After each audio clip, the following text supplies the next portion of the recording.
1 Samuel, chapitre 19. Paul parla à Jonathan, son fils, et à tous ses serviteurs de faire mourir David. Mais Jonathan, fils de Saül, qui avait une grande affection pour David, l'en informa et lui dit « Saül, mon père, cherche à te faire mourir. Sois donc sur tes gardes demain matin, reste dans un lieu retiré et cache-toi. Je sortirai promptement, et je me tiendrai à côté de mon père dans le champ où tu seras. Je parlerai de toi à mon père, je verrai ce qu'il dira et je te le rapporterai. » Jonathan parla favorablement de David à Saül son père. « Que le roi, dit-il, ne commette pas un péché à l'égard de son serviteur David, car il n'en a point commis envers toi. Au contraire, il a agi pour ton bien, il a exposé sa vie. Il a tué le Philistin, et l'Éternel a opéré une grande délivrance pour tout Israël. Tu l'as vu et tu t'en es réjoui. Pourquoi pécherais-tu contre le sang innocent et ferais-tu sans raison mourir David ?» Saül écouta la voix de Jonathan et il jura, disant « L'Éternel est vivant, David ne mourra pas. » Jonathan appela David et lui rapporta toutes ces paroles, puis il l'amena auprès de Saül, en présence de qui David fut comme auparavant. La guerre continuait. David marcha contre les Philistins et se battit avec eux. Il leur fit éprouver une grande défaite, et ils s'enfuirent devant lui. Alors le mauvais esprit de l'Éternel fut sur Saül, qui était assis dans sa maison, sa lance à la main. David jouait, et Saül voulut le frapper avec sa lance contre la paroi. Mais David se détourna de lui, et Saül frappa de sa lance la paroi. David prit la fuite, et s'échappa pendant la nuit. Saül envoya des gens vers la maison de David pour le garder et le faire mourir au matin. Mais Michal, femme de David, l'en informa et lui dit « Si tu ne te sauves pas cette nuit, demain tu es mort. » Elle le fit descendre par la fenêtre, et David s'en alla et s'enfuit. C'est ainsi qu'il échappa. Ensuite Michal prit le téraphin qu'elle plaça dans le lit. Elle mit une peau de chèvre à son chevet, et elle l'enveloppa d'une couverture. Lorsque Saül envoya des gens pour prendre David, elle dit « Il est malade. » Saül les renvoya pour qu'ils le vissent. Et il dit « Apportez-le-moi dans son lit, afin que je le fasse mourir. » Ces gens revinrent, et voici le téraphin était dans le lit, et une peau de chèvre à son chevet. Saül dit à Michal « Pourquoi m'as-tu trompé de la sorte? Et as-tu laissé partir mon ennemi qui s'est échappé ?» Michal répondit à Saül « Il m'a dit « Laisse-moi aller où je te tue. » Garde-nous, Seigneur, comme Michal l'a fait, de mentir à cause de la peur de l'homme. Il est écrit que la crainte de l'homme tend un piège, mais nous sommes appelés à avoir la crainte de Dieu. Que ton nom soit béni, Seigneur, donne-nous de bien choisir l'un ou l'autre, car c'est rarement en même temps qu'on a la crainte de l'homme et la crainte de Dieu, sauf si c'est nous-mêmes qui avons péché. Amen. C'est ainsi que Dieu prit la fuite et qu'il échappa. Il se rendit auprès de Samuel à Rama et lui raconta tout ce que Saül lui avait fait. Puis il alla avec Samuel demeurer à Najoth. On le rapporta à Saül en disant « Voici, David est à Najoth, près de Rama. » Saül envoya des gens pour prendre David. Ils virent une assemblée de prophètes qui prophétisaient, ayant Samuel à leur tête. L'Esprit de Dieu saisit les envoyés de Saül, et ils se mirent aussi à prophétiser eux-mêmes. On en fit le rapport à Saül, qui envoya d'autres gens et aussi prophétisèrent. Il en envoya encore pour la 3e fois, et ils prophétisèrent également. Alors Saül alla lui-même à Rama. Arrivé à la grande citerne qui est à Sécou, il demanda « Où sont Samuel et David ?» On lui répondit « Ils sont à Najoth, près de Rama. » Il se dirigea vers Najoth, près de Rama. L'Esprit de Dieu fut aussi sur lui, et Saül continua son chemin, prophétisant, jusqu'à son arrivée à Najoth, près de Rama. Il ôta ses vêtements, et il prophétisa aussi devant Samuel. Et il se jeta nu par terre, tout ce jour-là et toute la nuit. C'est pourquoi l'on dit « Saül est-il aussi parmi les prophètes ?» On voit au passage, Seigneur, que lorsque Saül a été loin de ton esprit, lorsque l'Esprit de Dieu, l'Esprit prophétique est venu sur lui de cette manière, eh bien, on voit, Seigneur, que sa direction n'était plus la même. On voit que après cela, il n'avait plus, au moment où l'Esprit de Dieu était sur lui, cette haine ravageuse, meurtrière contre David. L'Esprit Saint n'est pas un esprit de querelle ni de meurtrier, mais un esprit de paix, un esprit de force, d'amour et de sagesse. lorsqu'on a de mauvais sentiments dans notre cœur contre notre prochain, ou même contre nous-mêmes, ou une révolte infernale dans notre âme, donne-nous de chercher particulièrement à être remplis de ton Esprit Saint, aller chercher la plénitude de ton Esprit qui nous amène à la paix, et non à la querelle, non à la révolte, non au meurtre. Que ton nom soit béni, Seigneur, car ces deux forces s'opposent littéralement. Amen. 1 Samuel chapitre 20. David s'enfuit à Najot près de Rama. Il alla trouver Jonathan et il dit « Qu'ai-je fait? Quel est mon crime? Quel est mon péché aux yeux de ton père pour qu'il en veuille à ma vie ?» Jonathan lui répondit « Loin de là, tu ne mourras point, mon père ne fait aucune chose, grande ou petite, sans m'en informer. Pourquoi donc mon père me cacherait-il celle-là? Il n'en est rien. » David dit encore en jurant « Ton père sait bien que j'ai trouvé grâce à tes yeux. » Et il aura dit que Jonathan ne le sache pas. Cela lui ferait de la peine. Mais l'Éternel est vivant et ton âme est vivante. Il n'y a qu'un pas entre moi et la mort. Lorsqu'il n'y a qu'un pas entre nous et la mort, Seigneur, lorsque des hommes en veulent à notre vie, donne-nous d'être vigilants et de savoir montrer de la sagesse, comme on a montré David, Seigneur, qui ne s'est pas jeté dans la gueule du loup. Amen. Jonathan dit à David, « Je ferai pour toi ce que tu voudras. » Et David lui répondit, « Voici, c'est demain la nouvelle lune, et je devrais m'asseoir avec le roi pour manger. Laisse-moi aller, et je me cacherai dans les champs jusqu'au soir du 3e jour.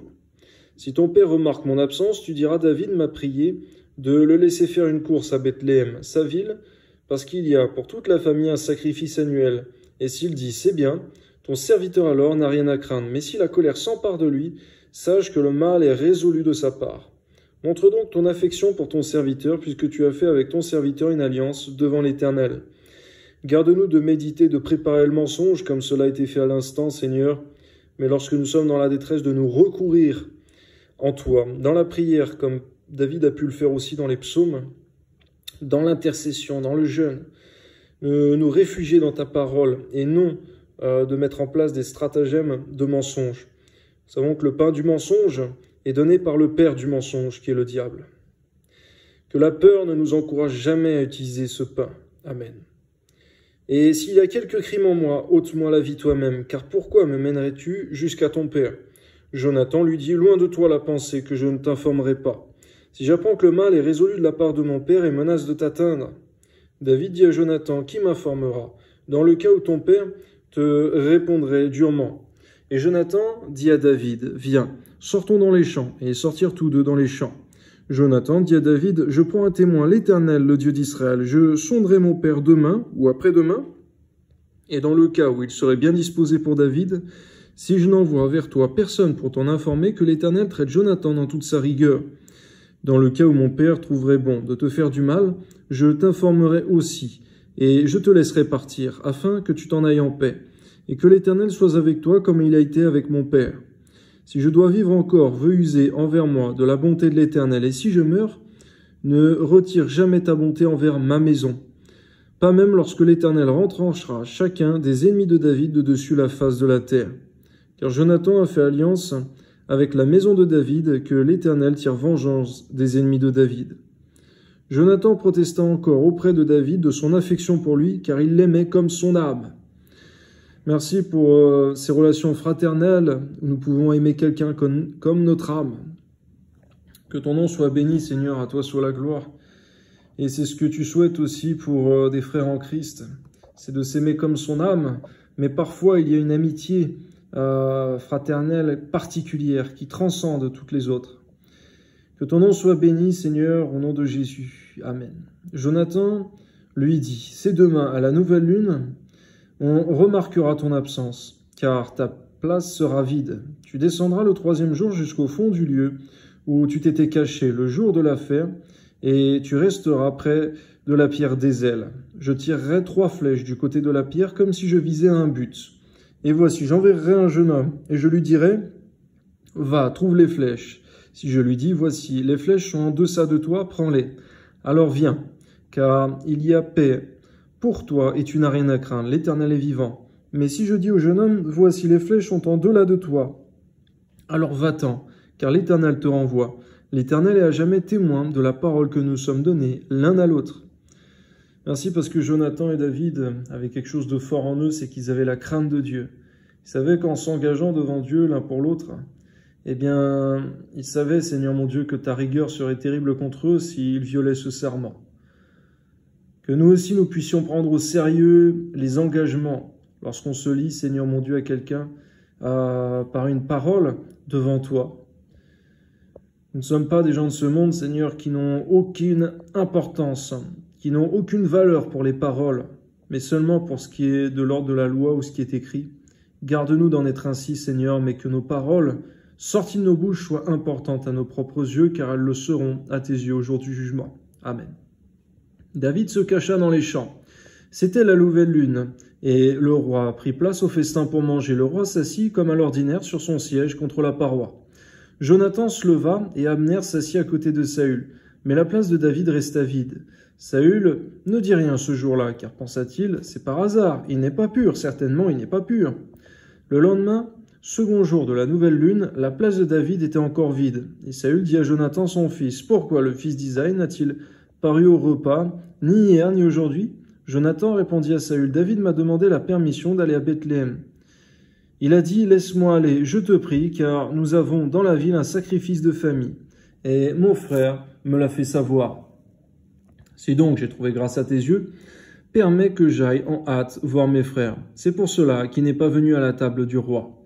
Alors la colère de Saül s'enflamma contre Jonathan et lui dit, fils pervers et rebelle, ne sais-je pas que tu as pour ami le fils d'Isaïe, à ta honte et à la honte de ta mère?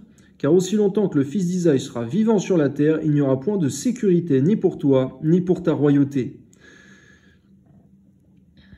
On voit, Seigneur, que c'est une colère aussi qui se manifeste en partie à cause du mensonge qui a été préparé par David et Jonathan. Garde-nous donc, Seigneur mon Dieu, de nous rendre coupables, fautifs devant les hommes pour un péché. Donne-nous de savoir être moqués, humiliés pour le nom de Christ, pour la parole de Dieu, mais non pour un mensonge, car nous ne sommes pas défendables devant toi dans un tel cas. Et maintenant, envoie-le chercher, et qu'on me l'amène, car il est digne de mort. Jonathan répondit à Saül, son père, et lui dit, pourquoi le ferait-on mourir? Qu'a-t-il fait? Et Saül dirigea sa lance contre lui pour le frapper. Jonathan comprit que c'était chose résolue chez son père que de faire mourir David. On voit que lorsque le roi Saül avait ce comportement meurtrier, ce n'était pas par l'Esprit Saint qu'il était animé, mais par le mauvais esprit envoyé par toi. Je te prie, Seigneur, que tu nous donnes de nous inspecter nous-mêmes, car effectivement, il est écrit que aucun meurtrier n'a la vie éternelle demeurant en lui. De méditer réellement là-dessus, car il est écrit également que celui qui hait son frère est aussi un meurtrier. Garde-nous de la haine, des mauvais sentiments, de la rancune, de l'amertume, de toutes ces choses. Et si quelqu'un en est animé à cause d'une souffrance, d'une plaie, d'une blessure béante et encore ouverte, puisses-tu la refermer, Seigneur, par ta grâce, et la guérir pleinement, entièrement. Car Seigneur Jésus, tu es venu guérir ceux qui ont le cœur blessé, brisé, meurtri. Amen. Il se leva de table dans une ardente colère. Il ne participa point au repas le second jour de la nouvelle lune, car il était affligé à cause de David parce que son père l'avait outragé. Le lendemain matin, Jonathan alla dans les champs, au lieu convenu, avec David, et il était accompagné d'un petit garçon. Il lui dit, « Cours, trouve les flèches que je vais tirer. » Le garçon courut et Jonathan tira une flèche qui le dépassa. Lorsqu'il arriva au lieu où était la flèche que Jonathan avait tirée, Jonathan cria derrière lui. « La flèche n'est-elle pas plus loin que toi ?» Il lui cria encore, « Vite, hâte-toi, ne t'arrête pas !» Et le garçon de Jonathan ramassa les flèches et revint vers son maître. Le garçon ne savait rien. Jonathan et David seuls comprenaient la chose. Jonathan remit ses armes à son garçon et lui dit, « Va, porte-les à la ville. » Après le départ du garçon, David se leva du côté du midi, puis se jeta le visage contre terre et se prosterna 3 fois. Les 2 amis s'embrassèrent et pleurèrent ensemble. David surtout fondit en larmes. On voit que lorsque l'un se prosterne devant l'autre, ce n'est pas pour adorer comme on adore Dieu, mais c'est pour témoigner d'un signe de respect, d'affection, quelque chose, une pratique, une coutume qui était culturelle à l'époque. Garde-nous, Seigneur mon Dieu, d'agir, Seigneur, sans réfléchir à ta parole, mais de comprendre quelle est la pensée des Écritures lorsque nous la lisons, avec l'enseignement que donne ton Esprit Saint qui conduit toujours dans toute la vérité. Amen. Et Jonathan dit à David, « Va en paix, maintenant que nous avons juré l'un à l'autre, au nom de l'Éternel, en disant que l'Éternel soit jamais entre moi et toi, entre ma postérité et ta postérité, David se leva et s'en alla. Et Jonathan rentra dans la ville. Merci pour ce passage, Seigneur mon Dieu, ce passage qui puisse nous inspirer comme toute ta parole, Seigneur, est utile pour exhorter, pour avertir, pour enseigner, afin que l'homme soit vraiment construit, Seigneur, parfaitement par ta parole, qui enseigne puissamment. Merci pour ton esprit qui révèle ta parole, qui révèle ta pensée concernant les Écritures. Connaître que la Bible est le livre le plus distribué, le plus lu au monde, mais le plus mal compris. Parce que tous ceux qui le lisent n'ont pas ton esprit. Tous ceux qui le lisent n'ont pas cette relation intime, personnelle avec toi, Seigneur, toi qui as fait écrire le livre par tes serviteurs. Que ton nom soit béni, Seigneur. Il n'y a point en toi de défaut ni en ta parole, Seigneur mon Dieu, contrairement à tous les autres faux dieux qui ont été créés par l'imagination et les mains des hommes. Que ton nom soit élevé, Seigneur. Il n'y a personne comme toi dans le ciel et sur la terre, au nom de Jésus. Amen. 1 Samuel, chapitre 21. David se rendit à Nob, vers le sacrificateur Achimélec, qui accourut effrayé au-devant de lui et lui dit « Pourquoi es-tu seul, et n'y a-t-il personne avec toi ?» David répondit au sacrificateur Achimélec « Le roi m'a donné un ordre et m'a dit « Que personne ne sache rien de l'affaire pour laquelle je t'envoie et de l'ordre que je t'ai donné. J'ai fixé un rendez-vous à mes gens. » Encore un mensonge malheureusement de David. Lorsqu'on est effrayé par des gens, menacés de mort même, lorsqu'on est en proie à la peur, garde-nous de tisser des mensonges comme une toile d'araignée. Car dans cette propre toile, on pourrait être nous-mêmes pris au piège et mourir à cause de ce péché que nous avons nous-mêmes conçu. Lorsqu'on souffre, Seigneur, donne-nous de faire comme David a fait bien d'autres fois, dans les psaumes, dans l'intercession. Non seulement, Seigneur, de le faire spirituellement, c'est-à-dire en prière, ou bien dans le jeûne, mais aussi de le faire en action. Qu'en action, il ne sort de nos bouches aucun mensonge, même dans la peur. Donne-nous de rester calme, car le calme prévient de grands péchés, même lorsque l'esprit de celui qui domine s'oppose à nous. Amen. Maintenant, qu'as-tu sous la main? Donne-moi 5 pains, ou ce qui se trouvera. Le sacrificateur répondit à David, je n'ai pas de pain ordinaire sous la main, mais il y a du pain consacré, si du moins tes gens se sont abstenus de femmes. David répondit au sacrificateur, nous sommes abstenus de femmes depuis 3 jours que je suis parti. Et tous mes gens sont purs, d'ailleurs. C'est là un acte profane. Il sera certainement aujourd'hui sanctifié par celui qui en sera l'instrument, c'est-à-dire par David. Alors le sacrificateur lui donna du pain consacré, car il n'y avait là d'autre pain que du pain de proposition, qu'on avait ôté de devant l'Éternel pour le remplacer par du pain chaud au moment où on l'avait pris. Là, ce même jour, un homme d'entre les serviteurs de Saül se trouvait devant l'Éternel. C'était un Édomite, nommé Doeg, chef des bergers de Saül. Lorsque on dit des choses, particulièrement des choses secrètes, garde-nous de faire entendre ces choses à des personnes malveillantes, comme Doeg. En cet exemple-là, donne-nous de veiller attentivement là-dessus, car sinon il pourrait y avoir de grandes et graves répercussions comme ce qui va se passer à l'avenir. Lorsque nous sommes nous-mêmes dans les problèmes, garde-nous d'emporter avec nous, Seigneur mon Dieu, des personnes qui ne devaient pas être impliquées, comme ce sacrificateur et bien d'autres qui vont subir la peine de ce message divulgué par un impie, tel que Doeg, l'Édomite. Amen. David dit à Achimélec, n'as-tu pas sous la main une lance ou une épée? Car je n'ai pris avec moi ni mon épée ni mes armes, parce que l'ordre du roi était pressant. Le sacrificateur répondit, « Voici l'épée de Goliath, le Philistin, que tu as tué. Dans la vallée des Térébintes, elle est enveloppée dans un drap derrière l'éphod. Si tu veux la prendre, prends-la, car il n'y en a pas d'autre ici. » Et David dit, « Il n'y en a point de pareil, donne-la-moi. » David se leva et s'enfuit. Le même jour, loin de Saül, il arriva chez Achish, roi de Gath. Les serviteurs d'Achish lui dirent, « N'est-ce pas là David, roi du pays? N'est-il pas celui pour qui l'on chantait en dansant, Saül a frappé ses 1000 et David ses 10 000. David prit à cœur ces paroles. Il eut une grande crainte d'Achish, roi de Gath. Au passage, on peut encore constater la crainte de l'homme. Il se montra comme fou à leurs yeux. Il fit devant eux des extravagances. Il faisait des marques sur les battants des portes et il laissait couler sa salive sur sa barbe. à qui je dis à ses serviteurs, « Vous voyez bien que cet homme a perdu la raison. Pourquoi me l'amenez-vous? Est-ce que je manque de fou pour que vous m'ameniez celui-ci et me rendre témoin de ses extravagances? Faut-il qu'il entre dans ma maison ?» Garde-nous, Seigneur, on peut se dire, ce n'était pas un péché que de se faire passer pour fou. Toutefois, c'était un mauvais témoignage. Garde-nous de donner un mauvais témoignage, de salir, de ruiner notre réputation, encore sous la contrainte de la peur. On voit encore sous la contrainte de la menace de la peur des hommes. On fait beaucoup de mauvaises choses. On commet beaucoup de péchés. Donne-nous de savoir rester calme une fois de plus, même dans l'outrage, dans la persécution, dans la menace des hommes. Car lorsque toi tu as fait une promesse à un homme, lorsque c'est Dieu qui promet, l'homme peut être aussi menaçant qu'il veut, aussi effrayant, même le diable. Il n'y a rien, Seigneur, qui peut nous séparer de ta promesse si nous sommes obéissants. Donne-nous seulement de nous inquiéter, d'être obéissants à tes ordres et de manifester la foi. Car lorsque nous faisons cela, Seigneur mon Dieu, toi tu demeures fidèle et tu accompliras tes promesses, même lorsque l'homme veut effrayer, lorsque le diable veut épouvanter. Que ton nom soit béni, Seigneur, au nom de Jésus. Donne-nous d'être maîtres aussi de nos sentiments, comme de notre chair. Amen.